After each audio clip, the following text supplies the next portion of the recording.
Very much back in the news today, business rates. The idea is to bring them into line with current property values, but the effect means huge increases for some businesses who say they're facing potentially having to close down.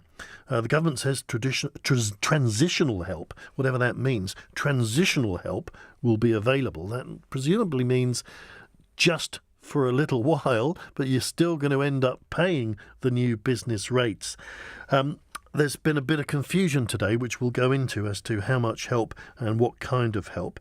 Caroline Lucas, the Green MP for Brighton, raised the issue in PMQs today. The government's business rates hike could devastate the local economy in my Brighton constituency. Brighton Pier is facing a 17% increase, the World End's pub 123%, and Blanche House Hotel a 400% increase.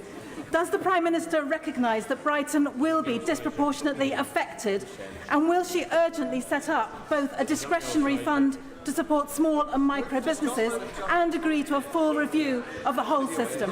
Prime Minister. If we just stand back, business rates, of course, are based on the rental values of properties, and the rental values of properties do change over time. They go up and down, and it's right that rates change to recognise that. That's the principle of fairness that underpins the business rate system. We also, though, want to support businesses and recognise that for some, business rates will go up when these revaluations take place. That's why we've put significant funding in place for transitional relief. But I recognise that there has been particular concern that there will be some small businesses that are particularly adversely affected by the result of this revaluation. And that's why I've asked the Chancellor and the Communities Secretary to make sure there's appropriate relief in those hardest cases. So some small businesses are already suffering, small shops, independents, pubs and so on. Now, there is, of course, there are a number of factors. There's the decline in the high street. Some are affected by Brexit. And now, of course, we've got the prospect of these huge rises in business rates. What's your experience of this? 0345 6060 97 on this. Let's bring in Jerry Schurder, who's head of business rates at Gerald Eve. Hello, Jerry. Good evening, Clive. Can you explain what's going on with business rates then? Why are we going to end up in this position where some businesses are going to be facing a crisis? Well, the issue, of course, does all arise from the fact that we are going to have a revaluation which comes into effect on the 1st of April, about 5 weeks' time. And as has already been mentioned, we have revaluations fairly infrequently. Normally they happen every 5 years, but the government postponed the revaluation, which was due on the 1st of April 15, and pushed it back for 2 years to 17. The reason why they postponed it is now clearly apparent, because had we had a revaluation on April 15, all of the noise now in the media would have occurred just 5 weeks before the general election, and clearly they wanted to avoid that. What happens at revaluations is that there are always winners and losers. Some people's bills go down, others go up. It is a redistribution of the same amount of money. And of course, all of the noise is made by those whose bills are increasing, and in some cases, the increases are enormous. If we revalued more frequently, not less frequently, then of course there would be far less volatility, far less change in property values over time, and therefore we wouldn't be seeing this degree of change, of increase, that then calls for a clamour that actually the system is broken and must be replaced, or that we need some sort of transitional phasing scheme so the increases don't come in all that quickly. And it's interesting that the Treasury Committee, the chairman of the Treasury Committee today launched an inquiry into this whole business rates furore, and in particular raised the point, the issue, how do we revalue more frequently so that the tax responds quickly to changes in the economy and in the market. So, I mean, Caroline Lucas talking about little shops in Brighton, for example. The reason they're facing huge increases is because property is really valuable now in Brighton. Is that right?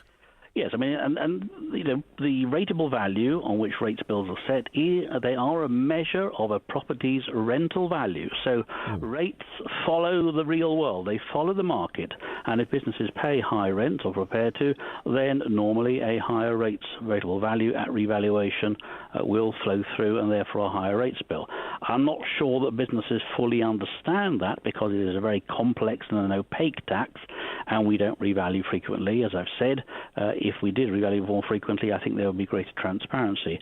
So there are businesses up and down the land who will be seeing some very significant increases. There are, of course, also large decreases, and of course one doesn't hear a great deal of complaints. No. There. Well, Quite right that they should, of course, get those decreases.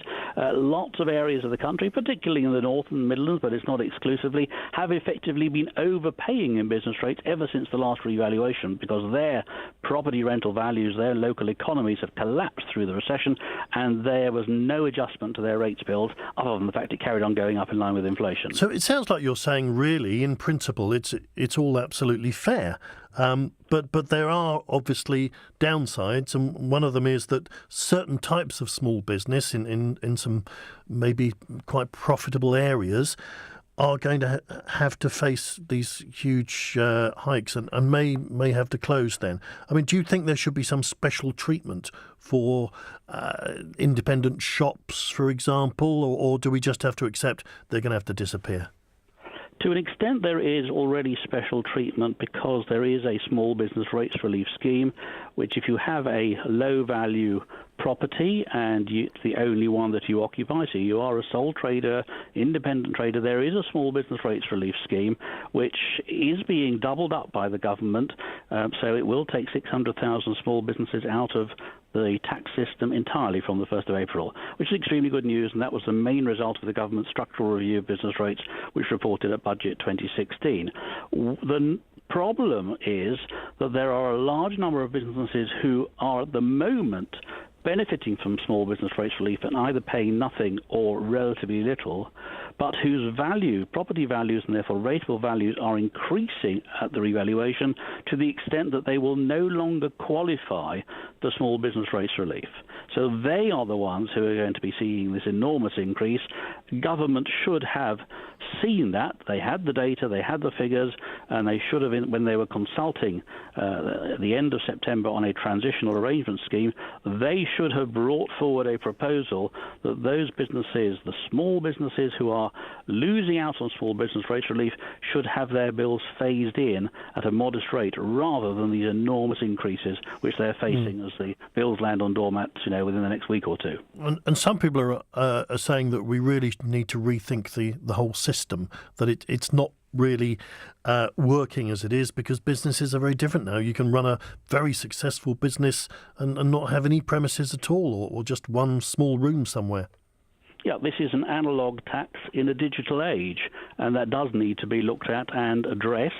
There have been reviews, many reviews over the lifetime of my career, one undertaken by the Labour Party in 2007, the Lyons Review, not much of which was implemented by that government, and this administration, this government, undertook its own review over the last 2 years or so, which ended up really as a sticking plaster, helping some of the smaller businesses, but not addressing the structural problems within the system. The main one of which is that the tax is too high. Business rates are a very high tax, the highest in any of our competing countries in the OECD. The burden is too high, and it's fixed. It just goes up in real terms in line with inflation every year. It's the only tax which doesn't flex with economic circumstances, and that has to be broken if we're going to have any fairness in the system. Jerry, thank you very much indeed. Jerry Schurder there, Head of Business Rates at Gerald Eve. What's your experience of this? We'll take your calls in just a moment. Do you run a small business? Do you work in one? How tough is it? 0345 6060 973 LBC, and it's 8:19.